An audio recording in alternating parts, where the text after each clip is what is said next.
Bonjour, aujourd'hui petite vidéo pour parler du coup de la démo, du teaser Arduino. Donc aujourd'hui on va faire la vidéo sans matériel, celle-là, c'est la version sans matériel. Donc on va travailler avec Tinkercad. L'objectif c'est de vous montrer un peu comment Arduino fonctionne. Ça vous permet en fait d'avoir une petite introduction et de vous montrer en fait qu'on peut faire de l'Arduino même si on n'a pas de matériel.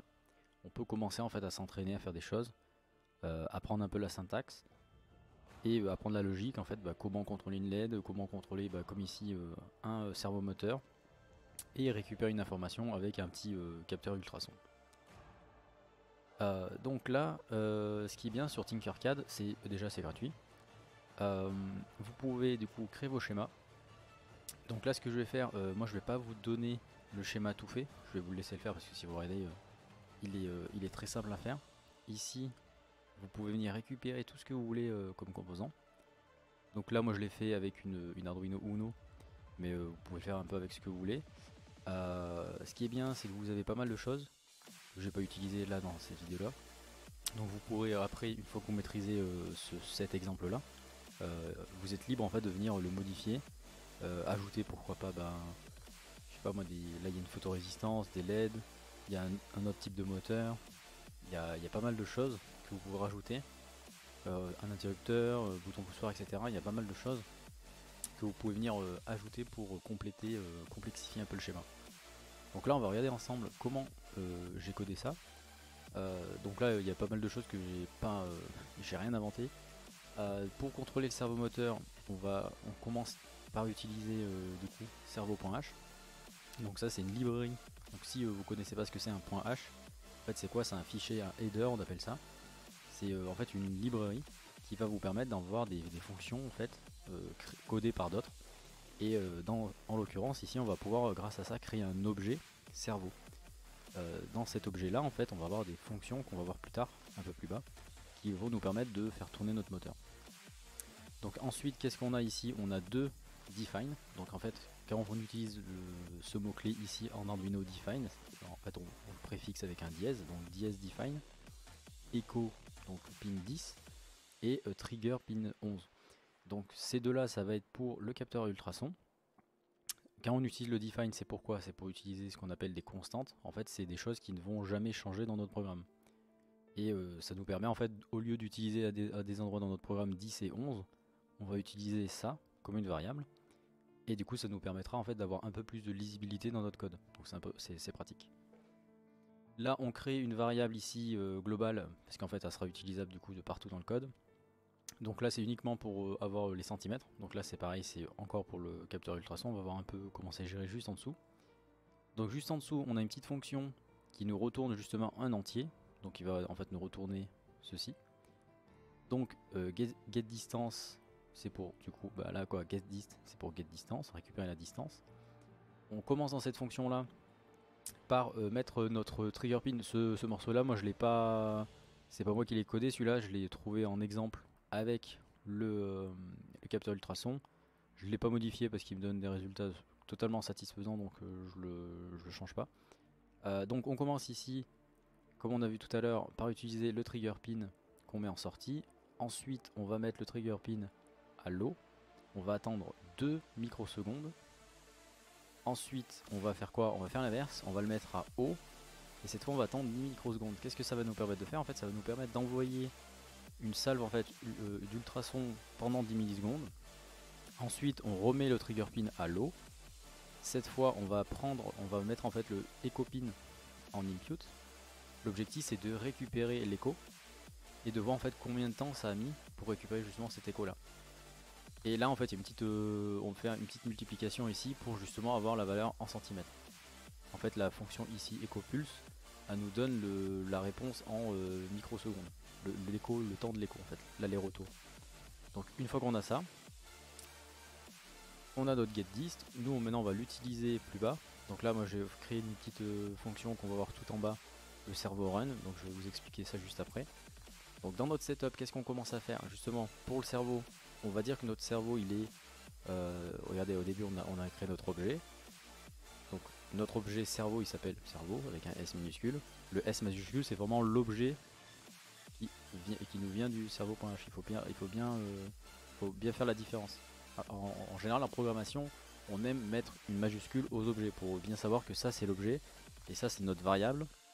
Donc en fait, on a créé notre objet. Donc là, ça, cerveau, c'est vraiment un objet. Il faut faire attention. Donc là, qu'est-ce qu'on fait? On va faire cerveau.attache. Donc en fait, on utilise la fonction de l'objet cerveau. Et en paramètre, on met 12. Donc ça, c'est le pin numéro 12. Et du coup, bah, en fait, on regarde ici. On a bien, si on zoome, on a notre cerveau qui est là. Et du coup, il va être contrôlé sur la pin numéro 12, qui est ici. Ensuite, on va démarrer une liaison série. Ici, ça nous sert pas. Moi, je m'en sers. Ça sera pour la partie plus entre guillemets physique, la partie avec le matériel. Là, ça peut servir pour du debug. Là, ici, on va pas s'en servir. Ensuite, pin mode. Du coup, là, on fait 3 fois la même chose. Du coup, 2, 3 et 4, ça c'est pourquoi? C'est pour les LED que vous avez ici. Donc regardez, tac, 2, 3 et 4. Donc ici, à chaque fois, on va avoir la borne plus de la LED. Et là, la borne moins, du coup, elles sont toutes sur la même ligne. Parce que du coup, rappelez-vous une breadboard, comment ça fonctionne. Là, regardez, ces lignes-là, là c'est bien fait en plus sur Tinkercad, on voit bien que toute la ligne ici est reliée. Donc peu importe où vous branchez ici, ça sera tout relié. Donc ça, il faut bien faire attention quand vous travaillez en réel avec du matériel. En dessous, pareil pour la bande plus. Et là, par contre, regardez, tout ce qui est ici de A à E et de F à J, et bien ici, ça fonctionne pas par ligne, mais par colonne. Regardez, chaque colonne est reliée entre elles. Regardez, tac, toute la colonne là, c'est relié. Par contre, entre chaque colonne, elles sont individuelles, elles sont séparées. Donc ça, il faut bien y penser. Quand vous voulez relier quelque chose, il faut pas... il faut bien regarder en fait comment c'est câblé, parce que sinon vous pouvez faire un court-circuit. Et en fait là, le gap qui est entre les deux, en fait cette isolation entre guillemets physique, c'est fait exprès, c'est pour pouvoir justement mettre ici un circuit imprimé, n'importe quoi en fait, un circuit intégré, je sais pas, par exemple une cloque, quelque chose comme ça, vous pouvez venir vous mettre dessus, ou même une Arduino Nano que vous branchez au milieu, comme ça vous permet en fait entre les deux de pas avoir un court-circuit. Imaginez si vous aviez assez de place pour mettre une Arduino Nano là, bah, vu que les colonnes chaque colonne est reliée comme ça, et bah en fait, imaginez vous avez votre début d'Arduino Nano là et en face l'autre pin ici, bah en fait vous allez faire un court-circuit, vous allez court-circuiter tous les pins en fait, donc ça marchera pas et ça détruira votre matériel. Donc c'est pour ça qu'en fait physiquement ici c'est isolé. En fait à l'intérieur c'est des lamelles, des petites lamelles métalliques, et dès que quand vous mettez la pin dedans, et bah paf, ça fait un contact. Après ça c'est pareil, faites attention quand vous achetez des breadboards. Essayez d'acheter des breadboards quand même entre guillemets de qualité. N'achetez pas des breadboards à 1 ou 2 euros, ça risque de poser problème dans certains cas au niveau des contacts.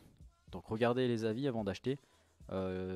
Malheureusement certaines breadboards sont de mauvaise qualité, et en fait vos picots quand vous allez les planter dedans, ils vont pas tenir, ou ils vont tenir d'une façon voilà, c'est limite à faire contact. Donc des fois vous pouvez avoir des problèmes uniquement de contact.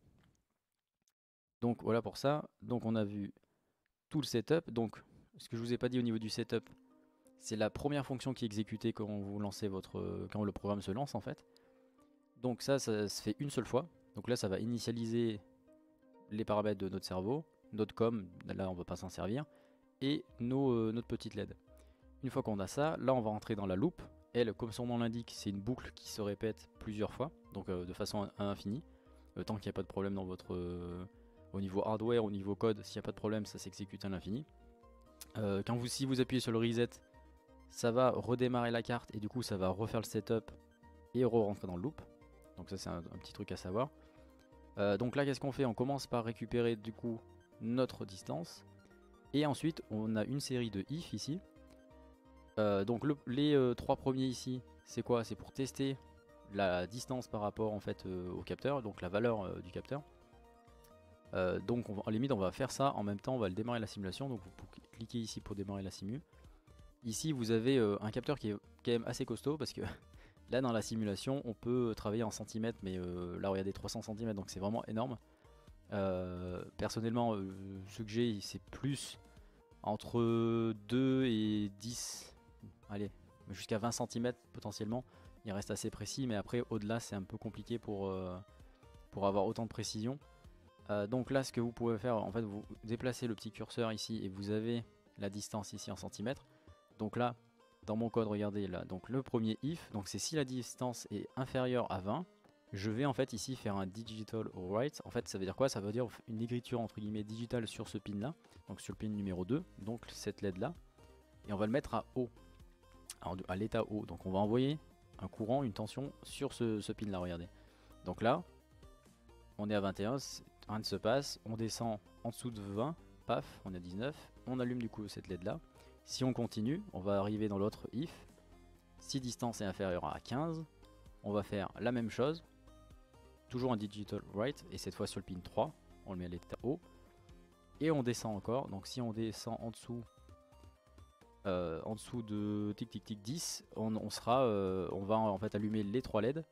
Et après si on descend, regardez là je suis à 8, hop, là je suis à 8, et là le moteur, bah là il a tourné parce que je l'ai déjà fait tourner tout à l'heure. Donc regardez en fait, tac, à la limite je vais changer des valeurs parce que en réel c'est... Attendez, hop, on va stopper ça. Je vais mettre 10 fois plus pour que ça soit plus lisse. Ça c'est les valeurs en fait que j'ai dans mon code avec le matériel physique. Donc tac tac tac, ah oui, le dernier il faut que je le change, mettre à 80. Hop là. Donc là ça va être mieux ça va être un peu plus lisse. Regardez, donc on commence. Donc on va attendre que ça s'éteigne. Voilà, parfait, ça s'éteint. On descend, on descend, on descend. Donc dès qu'on va être inférieur à 200, on va allumer la première. Donc là j'allume la première, je descends encore. Donc en dessous de 150, on va allumer la deuxième, donc la jaune. Tac. Si on descend en dessous de 100, on va être du coup avec la verte. Tac. Et si je descends en dessous de 80, donc le dernier, on va appeler la fonction servo run. Et je vais vous montrer juste après ce qui se passe dans servo run. Donc là, hop, on est en dessous. Du coup, il tourne une fois. Quoi, il tourne à l'infini. En fait, ce qu'il faut savoir, c'est que là, normalement, les LED clignotent. Mais là, sur Tinkercad, vous n'allez pas les voir clignoter. Ça, on le verra du coup dans la version avec le matériel réel, du coup.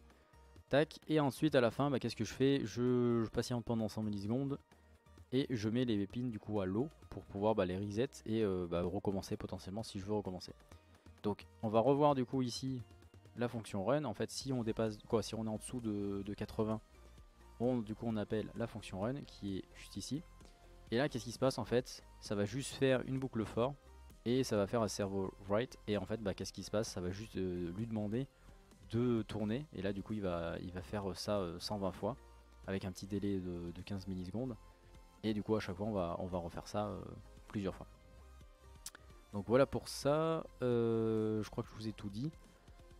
Donc là ce qu'on peut faire maintenant c'est déjà ce que vous pouvez faire c'est essayer de reproduire ça sur Tinkercad. Moi je vais vous mettre ce code là dans les descriptions.